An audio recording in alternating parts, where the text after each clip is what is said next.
तुभ्यं नमस्ते भुवनाति हराय नाथे, तुभ्यं नमः चित्तलामल भूषणाय, तुभ्यं नमस्ते जगता परमेश्वराय, तुभ्यं नमो जिन भवो दधिशोषणाय।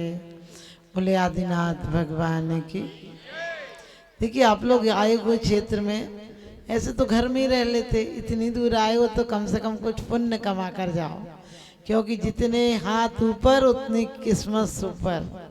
बोलिए आदिनाथ भगवान की जय। बोलिए पार्श्वनाथ भगवान की जय। बोलिए परम पुजारी का माँ 105 सृष्टि भूषण मती माता जी की जय। अग्नि को बुझाने के लिए नीर चाहिए, दुख दर्द मिटाने को दिल में पीर चाहिए, अणबम्बों के स्टाक से हिंसा नहीं मिटती, हिंसा को मिटाने के लिए महावीर चाहिए, महावीर चाहिए।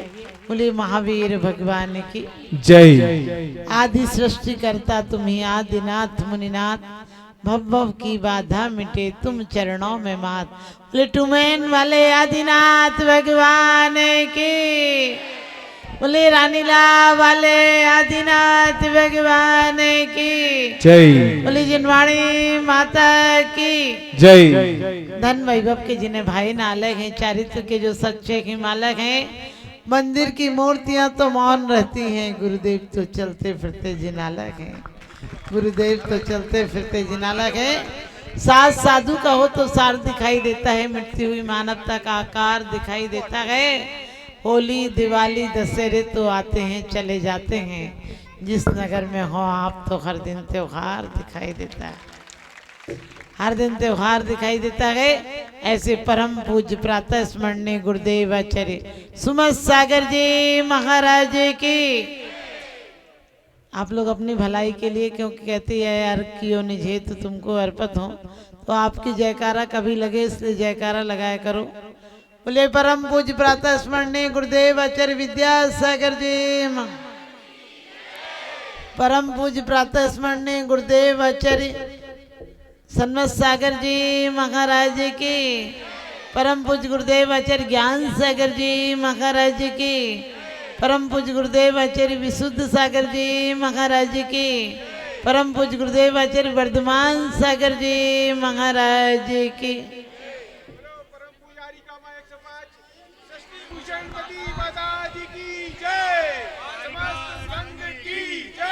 रंग को बदलकर तस्वीर बदल देते हैं लोग, कमान से निकला हुआ तीर बदल देते हैं लोग। आप तो अपने ख्यालात बदलो, बदलने वाले तो तदबीर से तकदीर बदल देते हैं। आशीष मिला तो आपको पता है प्रतिमा 3 लोग पूजित हो गई, और ये बात नहीं है क्योंकि पाषाण पाषाण होता है। लोग कहते हैं कारीगर पत्थर तोड़ता है, मैंने कहा पत्थर नहीं तोड़ता है, कारीगर प्रतिमा को उजागर करता है। ध्यान रखना, वो प्रतिमा ऐसी वैसी प्रतिमा नहीं है कि आप सोचे कि बस महाराज जी आए तो पूजनीय हो गई। कभी भी प्रतिमाओं की कमी मत देखना, प्रतिभा के माध्यम से स्वयं की प्रतिभा जगाने की कोशिश करना, क्योंकि वो प्रतिमा है मुझ कारज के कारण सुआप।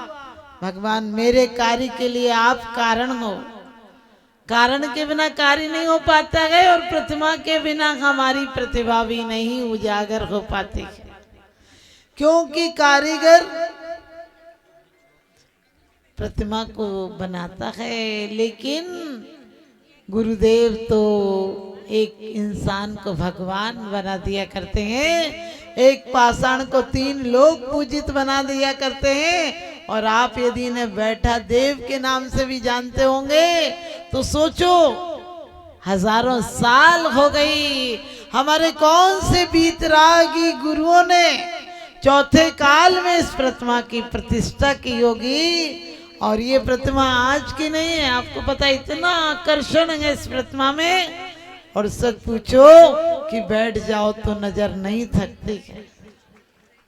और ये निश्चित रहा होगा कि जिन लोगों ने प्रतिमाएं बनवाई होंगी, जो लोग इस शहर में रहे होंगे, जो लोग इसके राजा मंत्री आदि रहे होंगे, वही कालांतर में पर्याओं के परिणमन के बाद आज पुनः इसके आराधक हो गए, पूजक हो गए आप लोग। आपको पूजा का सौभाग्य मिला होगा और अब महासौभाग्य मिला है कि इन्हें पुनः प्रतिष्ठित, पुनः स्थापित अच्छी जगह करें। क्योंकि अपन मकान जरा सा टीन सेट हो तो आकुलता हो जाती है। हमारे 3 लोग के नाथ हम घर में रहें और वो टीन सेट में रहेंगे, हमें बर्दाश्त के बाहर है। क्योंकि कहते तेरा तुझको अर्पण क्या लागे मेरा, तूने दिया है तेरा ही दिया है, क्योंकि तू आगे भी तू ही देगा। ध्यान रखना, क्योंकि परमात्मा इतना देता है। एक माँ ने बेटे से कहा कि बेटा बार बार कहता था माँ राजा कितना अच्छा है, अपन को इतना कुछ देता है, इतना कुछ देता है।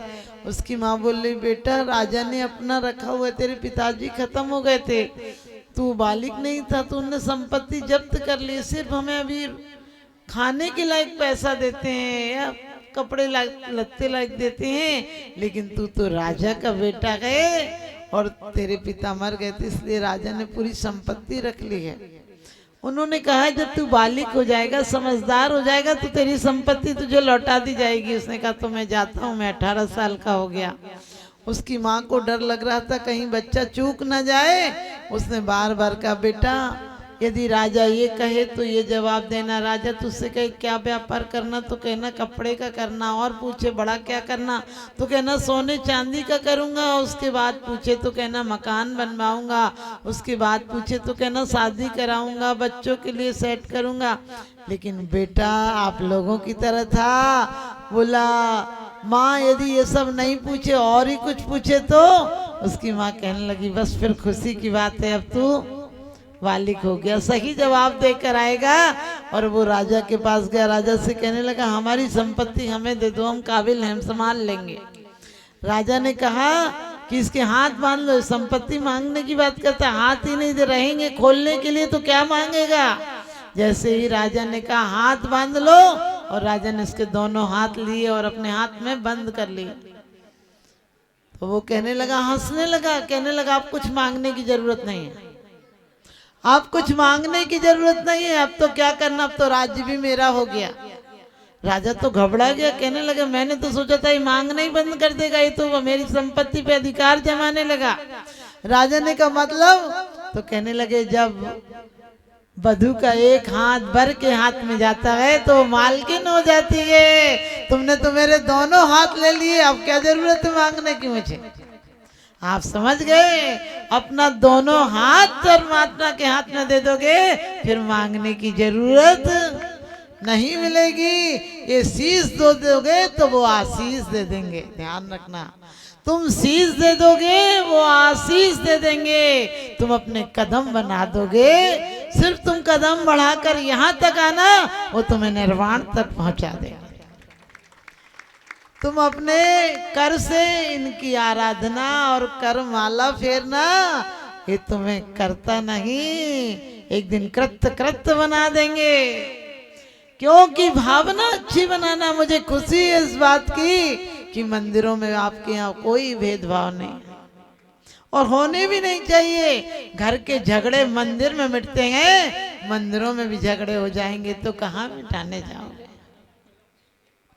आप लोग बहुत सौभाग्यशाली हो। मैं प्रतिमा को देख रही थी तो यही सोच रही थी कि उस समय कितना बड़ा शहर रहा होगा, हमारे धर्मात्माओं की महानगरी रही होगी जब कला का विकास नहीं था, और उस समय ये प्रतिमा बनाई गई होगी तो सोच सकते हो कितना बड़ा ये क्षेत्र रहा होगा। लेकिन आप लोगों का निश्चित है जब जब प्रतिमाएं निकलती हैं, आपने देखा होगा कहीं भी, वो दूसरों ही जातों के हाथों से निकलते हैं।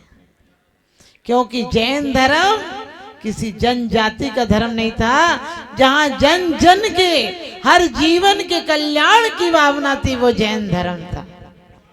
आपने देखा ईसाई धर्म, ईसा नाम का कोई व्यक्ति नहीं थे, जीसस थे वो तो। और हिंदू धर्म में, बौद्ध धर्म में बुद्ध नाम का कोई व्यक्ति नहीं था। आप सबको पता है। लेकिन जो बुद्धिमानों के द्वारा चला गया वो बौद्ध धर्म हो गया, जिसमें ईसा से यानी ईश्वर से प्रार्थना की गई सबकी गुनाहें क्षमा करने की, वो ईसा मसीह हो गया। लोग कहते क्या बनाने आए थे और क्या बना बैठे, कहीं मंदिर बना बैठे, कहीं मस्जिद बना बैठे। हमसे तो अच्छे वो परिंदे हैं जो कभी मंदिर पे जा बैठे, कभी मस्जिद पर जा बैठे।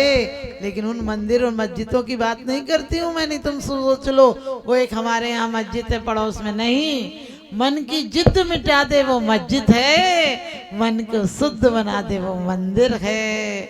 गुरु के द्वार पर तुम चल जाओ वो गिरजा है, और गुरु के मार्ग पर चलने का रास्ता मिल जाए वो गुरुद्वारा है। हमारा मन इन संप्रदाय, छोटी मान्यताएं, छोटी सोच मत रखना। किसी भी जाति में पैदा हुए हो, हमारा सोच अच्छा होगा तो चारों गतियों में सम्यक दर्शन हो जाए करता है। सोच के देखना, नरकों में कौन सा नमोकार मंत्र नहीं आता है, त्रियंचों को कौन सा नमोकार मंत्र आता है। हम लोग कहते कि ये नाग नागे न धो लोक स्वामी, घरो मान तू देती को हो अकामी। तो सोच के देखना, हमें कोई कन्नड़ में बोलेगा समझ में आएगा क्या? नहीं आएगा। तो नमोकार मंत्र बोला होगा तो जानवरों को समझ में नहीं आया होगा। लेकिन वो व्यक्तित्व जो पूरबले भव से इतनी विशुद्ध भावनाओं के पावर हाउस रहे हो, वो व्यक्तित्व जब सामने आ गए होंगे तो निश्चित ही जलते नाग नागनी के परिणाम शांत हो गए होंगे। तो हम सब अपने आप को, अपने जीवन को इतना ऊर्जावान बनाएं कि हम परमात्मा के सामने जाएं तो इंसान बनकर नहीं, हम परम देवता बनकर लौटें। आप सबको बहुत बहुत आशीर्वाद। जिन लोगों ने आज अभिषेक किए, बोलियां ली, शांति धारा की बोली ली, और उन लोगों को भी विशेष आशीर्वाद जो अपने नन्हे मुन्ने बच्चों को अभिषेक में लेकर आए।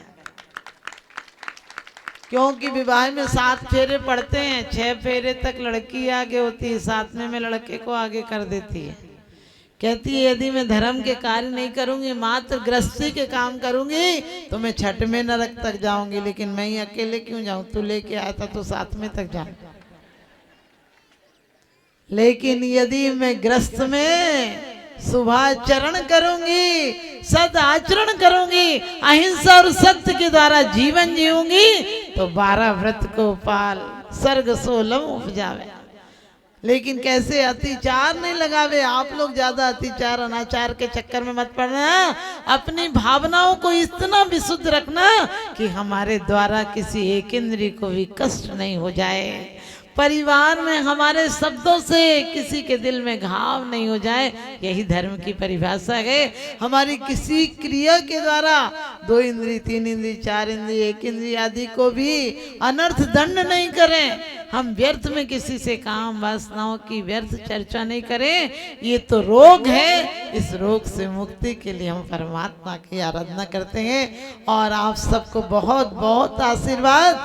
आज समझदारों के लिए इशारा काफी है। जिस पर खूब दौलत हो उस ट्रूमैन को पूरे दुनिया में नाम हो जाए, नंबर 1 पर हो जाए ये ट्रूमैन क्षेत्र। ऐसे आदिनाथ भगवान के चरणों में कोटि कोटि नमन करते हैं। और ऋषभ देव नहीं होते तो हम भीलों की तरह, जंगली जानवरों की तरह होते, क्योंकि उन्होंने हमें 60 कर्म के उपदेश दिया है। और 60 कर्म श्रावक के भी दिए हैं और 60 कर्म साधु को भी दिए हैं। तो आप सभी लोग उन कर्तव्यों का पालन करेंगे। और भैया लोग, भरत चक्रवर्ती के जो स्वप्न थे कि युवा बैल रथ, धर्म के रथ को खींच कर ले जाएंगे, तो आज ट्रूमैन के सभी भैया लोग और उनके साथ ही बड़े लोगों का भी आशीर्वाद है। मुझे अशोकनगर में आकर ये बात बहुत अच्छी लगी कि यहाँ कमेटियों में कोई भेदभाव नहीं है।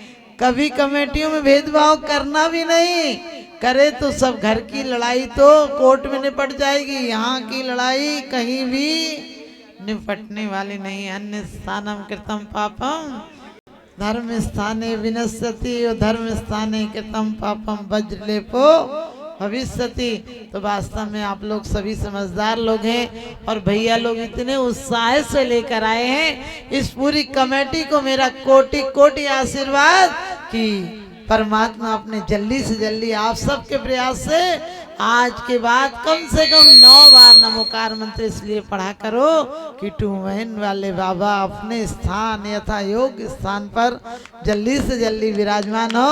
और जिस पर सहयोग हो थोड़ा थोड़ा जरूर दिया करो। एक एक ईंट दोगे तो मकान बन जाएगा और परमात्मा के लिए जरा सा दिल दे दोगे, दौलत दे दोगे तो परमात्मा पूरी दुनिया में आपका नाम भी साथ साथ चलेगा। इन्हीं शुभ भावनाओं के साथ